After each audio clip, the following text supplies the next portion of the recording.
사사기, 오늘은 그 중에서도 사사 입다에 대해서 성경은 말하고 있습니다. 사사 입다는 암몬 자손으로부터 이스라엘을 구원해낸 민족의 영웅입니다.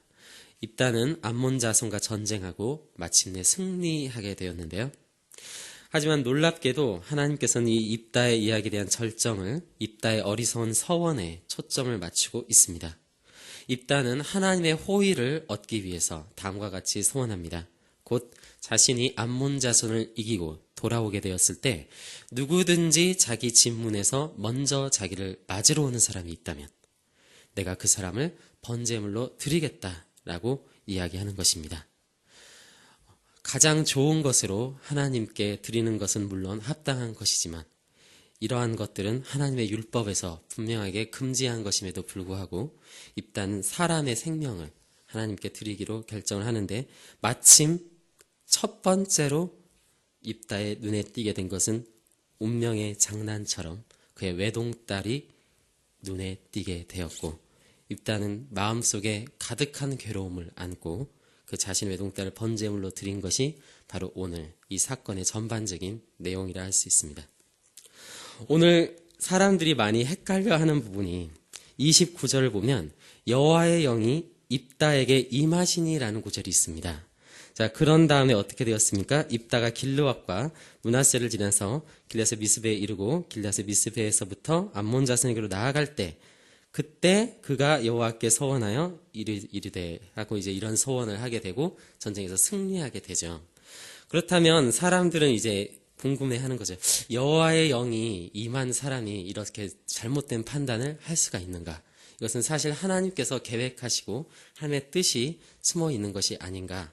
이렇게 생각하는 경우가 있지만 여러분 하나님의 영이 임한 사람이라 할지라도 잘못된 판단을 할 수 있습니다. 여러분 안에 성령님이 계십니까?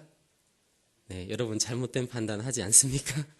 저는 하는 것 같은데요. 네, 제 안에 성령이 없던지 제가 뭔가 이상하든지 둘 중에 하나일 텐데 여러분 성령이 임한 사람이 할지라도 그 안에 성령 하나님께서 살아계신 사람이라 할지라도 우리 안에 여전히 동시에 우리 악한 본성과 어리석은 마음과 지혜 없음이 여전히 존재하고 있습니다.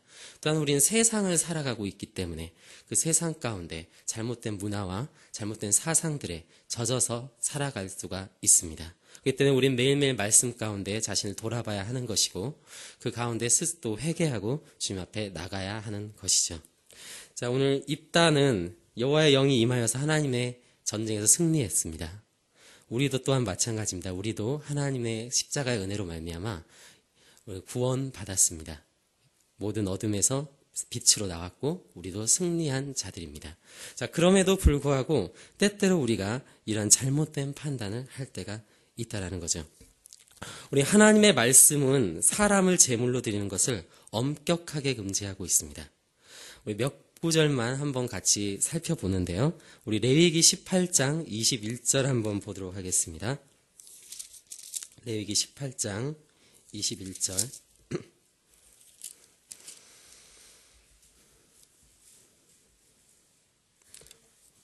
구약성경 174페이지입니다. 우리 먼저 찾으신 분들 함께 읽어보겠습니다. 너는 결단코 자녀를 몰렉에게 주어 불러 통과하게 함으로 내 하나님의 이름을 욕되게 하지 말라. 나는 여호와이니라.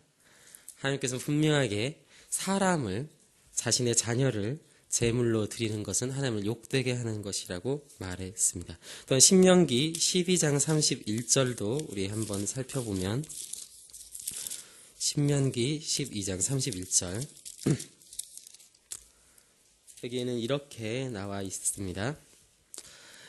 내 하나님 여호와께서는 내가 그와 같이 행하지 못할 것이라. 그들은 여호와께서 꺼리시며 가증 여기시는 일을 그들의 신들에게 행하여 심지어 자기들의 자녀를 불살라 그들의 신들에게 드렸느니라. 아멘. 여러분, 이처럼 율법에서는 분명하게 이런 것들을 금하고 있고 이러한 번제물은 하나님께 혐오스러운 것이었다는 것입니다. 물론 여러분 서원은 하나님께서 내게 은혜를 보여주셨을 때 하나님께 감사할 만한 일이 있을 때 우리가 그것을 감사의 표현으로 우리가 신중한 마음을 가지고 하는 것, 이것은 굉장히 아주 아름다운 것일 수 있습니다. 그렇지만 우리가 분명하게 해야 할 것은 정말 이것은 신중해야 하는 것이며 하나님이 받으시기에 합당한 서원을 해야 하고 아무거나 함부로 서원해서는 안 된다는 것입니다. 그래서 예수님께서는 말씀하시기를 서원을 하지 말라라고까지 말씀하시는 것이죠. 왜냐하면 그것은 반드시 지켜야 하기 때문입니다. 그것은 하나님과 약속하고 맹세하는 것이기 때문에 그렇습니다. 오늘 입다는 분명히 율법에서 그리고 십계명에서 살인하지 말라고 하였으나 입다는 오늘 죽이겠다고 결정을 합니다. 왜냐하면 방금 율법에서도 읽었지만 그 당시 이방 사람들의 문화에는 정말 귀한 것을 신에게 드릴수록 자신의 정말 가장 귀중한 것을 신에게 바칠수록 신이 더 기뻐하고 자신에게 호의를 베풀 것, 정확히 기브 앤 테이크죠. 내가 좋은 것을 줄수록 신은 나에게 더 좋은 것으로 줄 것이다 라고 생각하는 사상이, 문화가 있었습니다. 사실 이건 세상의 가치관이죠. 이 세상에서도 마찬가지죠. 내가 어떤 것을 얻어내기 위해선 그에 합당한 것을 바쳐야 하는, 그래서 줘야 하는. 근데 심지어는 우리가 하나님에 대해서도, 우리 은혜의 주님에 대해서도 그렇게 생각할 수 있다는 것입니다. 특별히 사람을 태워서 번제로 드리는 것은 그들의 종교였고요. 이방 사람들의 문화였습니다. 그러한 잘못된 서원에 대해서 하나님께서는 분명하게 레위기 5장 4절부터 6절까지 내게 그것들 잘못을 깨달았을 때 회개하고 돌아오고 거기에 대한 속죄제를 드리면 내가 그거에 대해서 제사장을 통해서 용서해 주겠다고 말씀한 바 있습니다. 그렇기 때문에 입다가 지금 이러한 상황에서 정말 바르게 행동해야 했던 것은 속죄로 하나님 앞에 나갔어야 가장 올바른 것이었다는 것입니다. 자, 그렇지만 그것들을 깨닫지 못했다라는 것이죠. 이것이 바로 이스라엘의 그 당시에 있던 영적인 어둠의 모습입니다. 더 놀라운 것은 다른 사람들도 그것에 대해서 특별히 반대했다라고 하는 흔적을 찾기 어렵다라는 것이죠. 여러분, 문제 삼지 않으면 문제가 되지 않습니다. 제 아무리 중요한 일이라도 세상에서도 보면 세상이 언론이 입을 다물고 있으면 어떻습니까? 거기에 대해서 아무도 그것이 문제라고 알지도 못하고 생각하지도 못하죠. 근데 정말 중요하지 않은 일도 어떻습니까? 그냥 연애 가십이라고 할지라도 그냥 별거 아닌 그냥 누가 만나고 누가 헤어지고 이런 별것도 아닌 일들인데도 세상이 언론이 문제를 삼으면 문제가 된다라는 것입니다. 이것이 세상이 가진 힘이자 세상의 어떻게 보면 질서인데요. 하나님께서는 분명하게 말씀하시기를 살인하지 말라고 하셨고 이런 것들 번제물로 드리지 말라고 하셨음에도 불구하고 입다를 비롯해서 주변의 측근들 그리고 이스라엘 사람들 그 주변에 있는 사람들이 아무도 문제를 삼지 않았기 때문에 이건 그냥 문제가 되지 않았고 그들은 그냥 범죄하며 가버리는 것입니다. 이런 모습들을 통해서 저희는 우리의 모습들을 봅니다. 이 사사 시대는 참으로 영적인 어둠이 가득하던 시대였습니다. 그러나 오늘날 우리들의 모습은 또한 어떤지 보게 됩니다. 정말 쓸데없는 문제들을 문제 삼느라 우리가 정말 중요한 문제들은 문제 삼지 않고 그냥 넘어가고 있진 않은가? 우리에게 정말 중요한 문제는 무엇일까? 그것은 정말 우리 안에 복음이 있는가 있지 않은가의 문제일 것입니다. 정말 그 복음 안에서 지금 우리 교회가 거룩한 성화의 열매를 맺어가고 있는가 그렇지 않고 있는가 참으로 이것이 중요한 일일 것입니다. 그러나 정말 우리가 영적인 어둠 가운데 있으면 어떻게 됩니까? 그러면 정말 이런 문제들에 대해서는 대충 넘어가면서 그냥 습관에 젖어 예배드리고 습관에 젖어 이렇게 기도하며 찬양하면서 그 밖에 잡다한 것들에 대해서 문제를 삼고 큰일인 것처럼 부안해동하는 것은 아닌지 걱정하고 그걸 어떻게든 실행해 보려고 발버둥치는 우리의 모습들은 아닌지 생각해 보게 됩니다. 이 모든 것은 복음이 없을 때 일어나는 일이고 우리가 진짜가 없을 때 일어나는 일입니다. 우리 안에 진짜가 없으면 어떻게 됩니까? 그러면 우리는 진짜가 아닌 것을 감추기 위해서 가짜로 우리를 둘러싸는 거죠. 정말 우리 안에 참된 신앙이 죽어 있으면 우리가 관심을 가지는 것은 어떻게 하면 내가 믿는 사람인 것처럼 보일까를 우리는 걱정할 수 있다는 거죠. 그래서 자기 나름대로의 무화과나무 잎사귀를 엮어서 옷을 만드는 것처럼, 그럼에도 불구하고 부끄러움을 가릴 수 없겠지만, 자신의 부끄러움을 가리고 하지만, 나름대로 좋은 옷으로 치장하려고 하지만 사실은 나의 내면의 부끄러움이 여전히 존재하고 있고, 돈과 힘으로 자신의 강함을 드러내려고 하지만 사실은 그 믿음이 약하며, 그럴듯한 좋은 말과 세상 지혜로 지혜 있는 척하지만 사실은 그 안에 말씀의 지식과 지혜가 없는 이러한 인생은 비참한 인생일 것입니다. 저는 이제 내일 목사 안수를 받습니다. 그러면서 잘못된 소원이란 주제로 설교를 하는 게 정말 저에게 마치 하나님께서 하시는 말씀인 것 같은데요. 목사인 척을 하는 건 쉽지만 목사가 되는 것은 어려운 것 같습니다. 성도인 척 하는 건 쉽지만 성도가 되는 것은 어려울 것입니다. 우리가 믿음이 있는 척 하기는 쉽지만 믿음을 가지는 것은 어려운 일입니다. 오늘 입다의 인생이 마치 그와 같은 우리의 삶의 단면을 보여준다고 생각합니다.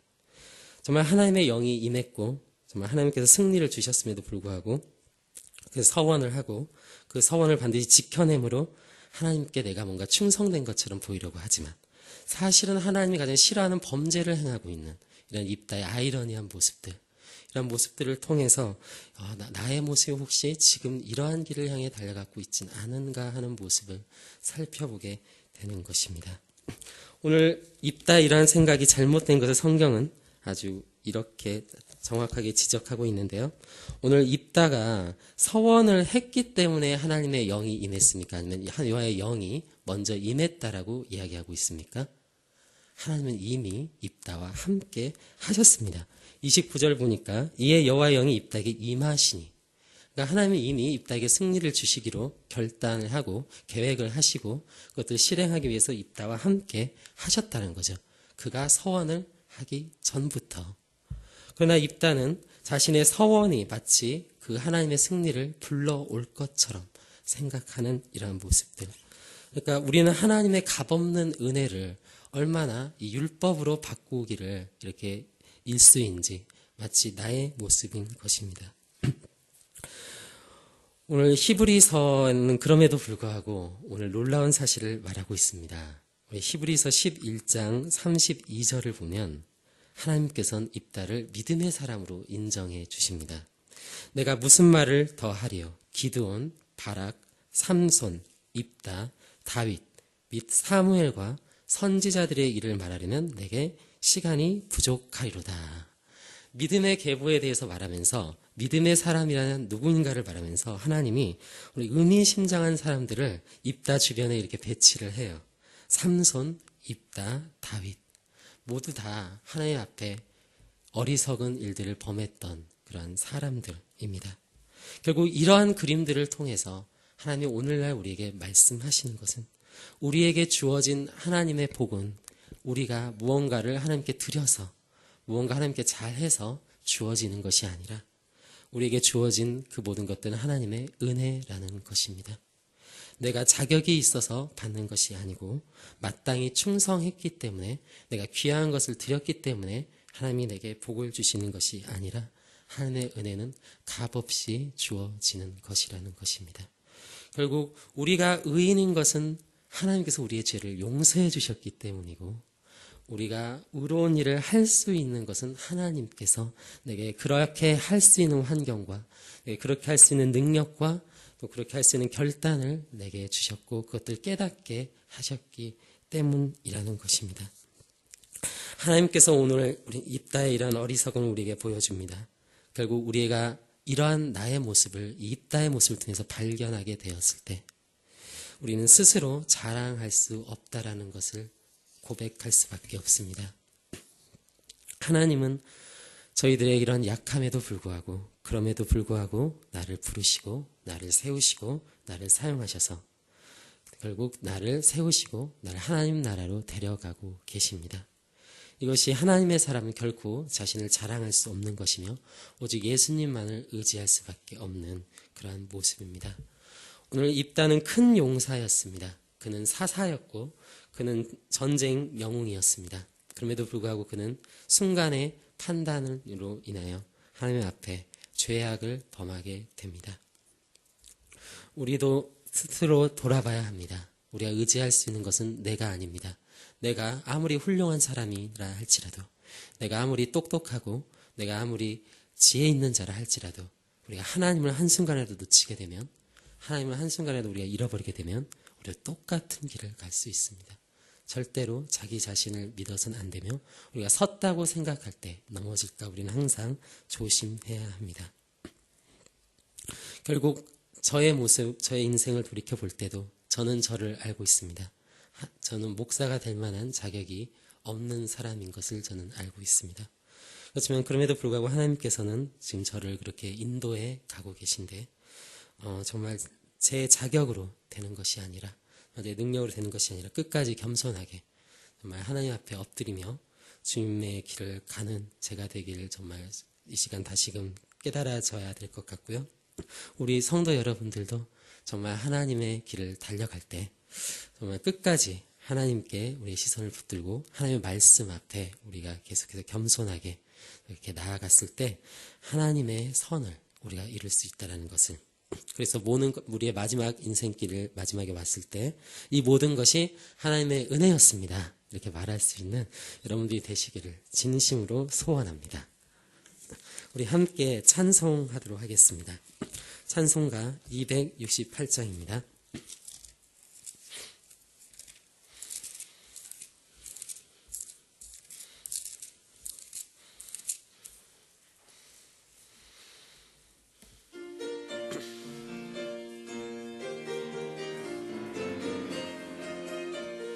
죄에서 자유를 얻게 함은 보혈의 능력, 주의 보혈. 시험을 이기고 승리하니 참 놀라운 능력이로다. 주의 보혈 능력이 또다. 주의 피 믿으오. 주의 보혈 그 어린 양의 매우 귀중한 피로다. 육체의 정욕을 이길 힘은 보혈의 능력, 주의 보혈. 정결한 마음을 얻게 하니 참 놀라운 능력이로다. 주의 보혈 능력이 또다. 주의 피 믿으오. 주의 보혈 그 어린 양의 매우 귀중한 피로. 우리 주님의 은혜를 의지합니다.